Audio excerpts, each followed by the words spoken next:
नमस्कार दोस्तों, आज इस वीडियो के अंदर एक बहुत इंपॉर्टेंट मैं आपको सुप्रीम कोर्ट ऑफ इंडिया के द्वारा जो जजमेंट पास करा गया है उसके बारे में बताने वाला हूं।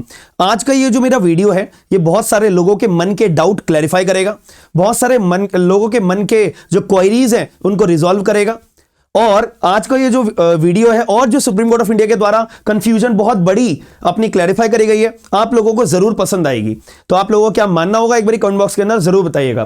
पहले एक छोटा सा एग्जांपल है उसको समझिएगा, फिर आपको सारी की सारी बात समझ में आ जाएगी। मुद्दे की बात यही है, अब आपको अपनी प्रॉपर्टी का रजिस्ट्रेशन अब आपको अपनी प्रॉपर्टी में रजिस्ट्रेशन कराने की जरूरत नहीं है, स्टैंप ड्यूटी पे करने की जरूरत नहीं है। ये कब जरूरत नहीं है इसके बारे में सुप्रीम कोर्ट ने बोला है। पहली बात, ए नाम का व्यक्ति है, मैं आपको एक छोटा सा एग्जांपल देके बताना चाहूंगा कि ए नाम का व्यक्ति है, ए नाम के व्यक्ति के पास अपना एक ये मकान है, ठीक है, अपना एक ये मकान है, इस मकान का ये मालिक है, इसी के पास कागज है, इसी के पास ये प्रॉपर्टी का इस मकान का मालिक है।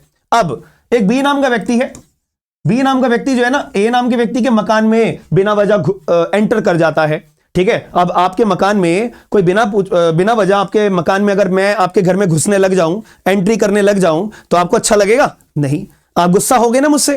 तो ऐसे केस में बी नाम का व्यक्ति ए के घर में घुस के बैठ जाता था, बोलने लग जाता था ये तो मेरा मकान है। अब ए नाम का व्यक्ति बोलता था भैया तुम्हारा मकान कहां से हो गया, ये तो मेरा मकान है। तो अब ऐसे केस में ए नाम के व्यक्ति को गुस्सा आने लगा, ए ने क्या करा, बी के खिलाफ सूट फाइल कर दिया। ए नाम के व्यक्ति ने बी के खिलाफ सूट फाइल कर दिया कि जज साहब ये मकान मेरा ही है, आप डिक्लेरेशन मेरे नाम पे ग्रांट कर दीजिए, साथ में जज साहब मैं बी के खिलाफ परमानेंट इंजंक्शन ग्रांट करता हूं, परमानेंट इंजंक्शन मांग करता हूं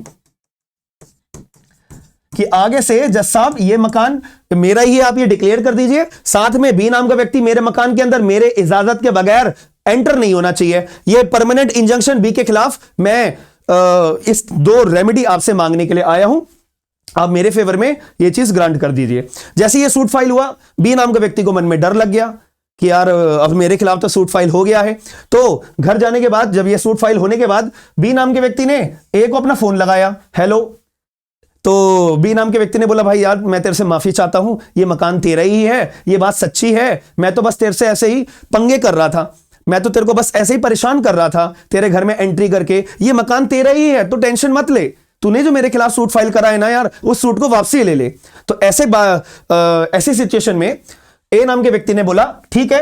अब यहां पे ए नाम के व्यक्ति ने कोर्ट को जाके बोला जज साहब मेरा और जो डिफेंडेंट है उसके खिलाफ हम दोनों के बीच में कॉम्प्रोमाइज हो गया है, तो अब आप मेरे जो पर्टिकुलर सूट है ना उसको डिसाइड मत करो, आप जो है कॉम्प्रोमाइज डिक्री पास कर दीजिए, कॉम्प्रोमाइज डिक्री पास कर दीजिए। तो ऐसा प्रावधान है क्या? बिल्कुल। आप अगर ऑर्डर नंबर 23 अगर पढ़ते हो सीपीसी के अंदर, तो ऑर्डर नंबर 23 जो है अधिकार देता है कोर्ट को कि जब पार्टीज जो है आपस में राजीनामा कर लेती हैं, कॉम्प्रोमाइज कर लेती हैं और दोनों अपना डिक्लेरेशन दे देते हैं कि हां हमारी कॉम्प्रोमाइज जो है आपस में हुआ है और होशो हवास में हुआ है, वॉलेंट्री हुआ है और कोई डराया धमकाया नहीं है, ऐसी सिचुएशन में कोर्ट क्या पास कर सकता है? कॉम्प्रोमाइज डिक्री पास कर सकता है। तो कोर्ट ने कॉम्प्रोमाइज डिक्री पास कर दी है और अब इस सिचुएशन में जब डिक्री पास कर दी है तो अब एक तरह से यही माना जाएगा कि ए नाम के व्यक्ति का भी मकान ए नाम के व्यक्ति का ही है और ए नाम का व्यक्ति पहले भी यही बात बोल रहा था और कॉम्प्रोमाइज डिक्री पास हो जाने के बाद भी यही बात साबित हुई है। अब जब ये कॉम्प्रोमाइज डिक्री पास हो गई है तो अब जो रेवेन्यू कलेक्टर थे, रेवेन्यू कलेक्टर ने बोला कि देखो अब ये ए नाम के व्यक्ति तुम्हारा मकान, ये कोर्ट ने कॉम्प्रोमाइज डिक्री पास करने के बाद ये मकान तुम्हारा ही डिक्लेयर कर दिया है। ए नाम के व्यक्ति ने बोला भैया कोर्ट ने क्या डिक्लेयर करा, ये तो पहले से ही मेरा मकान था, प्री एग्जिस्टिंग राइट ये इसके ऊपर मेरा ही था, तो कोर्ट ने कोई नई बात तो मेरे को रेज नहीं करी है। तो रेवेन्यू कलेक्टर ने बोला नहीं नहीं, कोर्ट ने तुम्हारा नाम पे मकान डिक्लेयर करा है तो इसको मैं एज अ कन्वीनियंस मानूंगा, इसको मैं एज अ कन्वीनियंस मानूंगा as per section number 3 of stamp act. अब ये कन्वीनियंस का मतलब क्या होता है? इसको मैं एज अ इंस्ट्रूमेंट मानूंगा। तो अब तुम्हारे नाम पे इस प्रॉपर्टी के रिगार्डिंग तुम्हारे नाम पे एक डॉक्यूमेंट तैयार होगा कि ये डिक्लेयर करने के लिए ये मकान तुम्हारा ही है, एक नया डॉक्यूमेंट तैयार होगा। अब इसके लिए तुम्हें रजिस्ट्रेशन या स्टैंप ड्यूटी पे करनी पड़ेगी। अब स्टैंप ड्यूटी कितने रुपए की बनी? 6,67,000 समथिंग रुपीज। ठीक है, मतलब 6.5 लाख रुपए की तुम्हारी स्टैंप ड्यूटी लगी है, तो तुम स्टैंप ड्यूटी पे करो और कागज अपने लेके चले जाओ और ये मकान तुम्हारा होता है, काम खत्म। ये मामला आया था। तो वैसे केस में मेरा मकान है, कॉम्प्रोमाइज डिक्री पास हुई है, कोर्ट ने बोला ठीक है हाँ कॉम्प्रोमाइज डिक्री हो गई, ये मकान तुम्हारा हो गया, हम ये डिक्लेयर करते हैं, काम खत्म हो गया।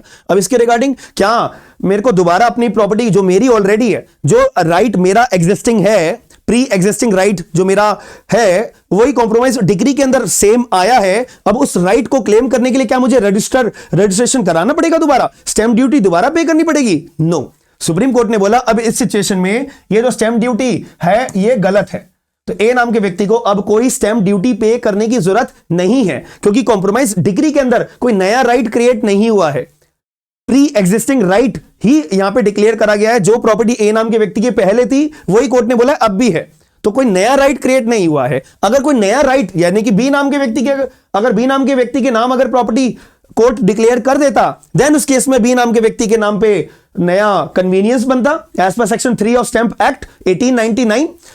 बी नाम के व्यक्ति को 6 लाख 6.5 लाख रुपए जो भी स्टैंप ड्यूटी है वो पे करनी पड़ती, क्योंकि बी के लिए तो नया राइट क्रिएट हुआ है इसीलिए। तो honourable supreme court of India ने इस केस के अंदर ये हेल्ड कर दिया है कि नो रजिस्ट्रेशन और stamp duty required for compromise decree acquiring property with pre existing right.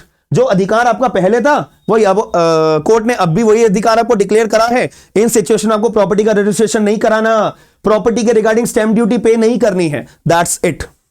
तो ये पहले क्या हुआ करता था, पहले बहुत सारे एक रेवेन्यू कलेक्टर्स जो अपना कॉम्प्रोमाइज डिक्री के बेसिस पे स्टैंप ड्यूटी अपनी कलेक्ट करे जा रहे थे। अब इसके लिए अब अपना सुप्रीम कोर्ट ऑफ इंडिया के द्वारा फैसला ऑफिशियली आ चुका है। केस का नाम आप नोट डाउन कर लीजिए, Mukesh versus state of Madhya Pradesh and another. Madhya Pradesh high court का जजमेंट ओवर रूल्ड करा गया है सुप्रीम कोर्ट ऑफ इंडिया के द्वारा। याद रखना मेरी बात, ये जजमेंट हमारा 2024 का है, ठीक है। अब ये जजमेंट की डेट भी आप अगर देखना चाहो आप बोलो, ये 2-3 दिन पुरानी जजमेंट है। 20 दिसंबर 2024 को ये डेट अपना पास करा गया है। Clear? Honourable justice Pardiwala and honourable justice Mahadevan ji. Am I clear? तो आपके जो भी अपने पॉइंट्स हैं एक बारी मुझे कमेंट बॉक्स के अंदर जरूर बताइएगा कि किन किन लोगों को ये पर्टिकुलर मुद्दे के ऊपर डाउट था। अब आपका अपना डाउट क्लैरिफाई हुआ है, मैंने एग्जांपल के रूप में भी आपको समझा दिया है। और बहुत इंपॉर्टेंट बात यह है कि आप में से बहुत सारे लोग अगर जुडिशरी की तैयारी कर रहे हैं, जज बनने के लिए अगर आप पेपर देने वाले हैं या मन बना रहे हैं, तो आप लोग अपना अगर तैयारी करना चाहते हैं तो हमारा एप्लीकेशन है स्मार्ट एंड लीगल गाइडेंस के नाम से। तो आप लोग 55% डिस्काउंट हर एक बैचेस के ऊपर आपको मिलेगा। आप लोग एप्लीकेशन डाउनलोड कर सकते हो, डिस्क्रिप्शन बॉक्स के अंदर लिंक है। आईफोन यूजर्स के लिए भी, एंड्रॉइड यूजर्स के लिए भी, लैपटॉप यूजर्स के लिए भी। तो आपको कोई भी अपना बैच अगर परचेज करना है भारतीय नागरिक सुरक्षा संहिता का, भारतीय साक्ष्य अधिनियम का, कॉन्स्टिट्यूशन का, टीपीए का, फैमिली लॉ का, जिसमें पूरा Hindi law and Muslim law with notes and with all classes, आपको अगर पूरा कंप्लीट बैच अगर चाहिए तो आप लोग हमारी एप्लीकेशन डाउनलोड करने के बाद में बैचेस को अपना परचेज कर सकते हो। हर एक बैचेस के ऊपर 55% डिस्काउंट जरूर मिलेगा। बाकी अगर वीडियो पसंद आई है तो वीडियो को लाइक जरूर करिएगा। आपका क्या मानना है इस जजमेंट के रिगार्डिंग, और आपकी कोई अपनी मन की क्वेरी है तो कमेंट बॉक्स के अंदर अपनी क्वेरी रेज कर सकते हो। बाकी मिलते हैं नेक्स्ट वीडियो के अंदर। थैंक यू, धन्यवाद।